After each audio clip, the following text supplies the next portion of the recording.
اليوم عامل لكم واحدة من أكثر الحلويات اللي أنا بحبها بحياتي، رز بحليب. ممتازة، بس أنا بالنسبة لي ناقصها شوية سكر. أول شي رح نحتاج رز مصري مغسول ومنقوع، ورح نضيف عليه مي مغلية يدوب نغمرهم وبدون غطا. أول ما المي تبلش تتبخر رح نضيف الحليب، رح نضل نحركهم كل شوي عشان الرز ما يلزق وما يضلوا تحت.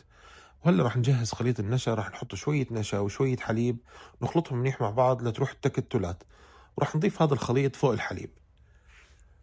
وهلا رح نحرك شوي، بعدين رح نضيف علبة منكم، وهاي العلبة رح تساعد انه تزيد دسامة الحليب هيك ويصير اطيب واحلى.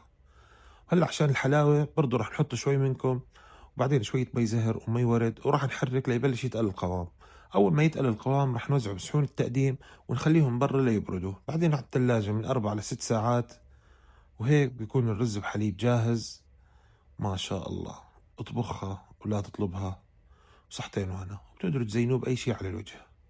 شايفين هاي الطبق اللي فوق؟ هاي أحلى شيء. سلام.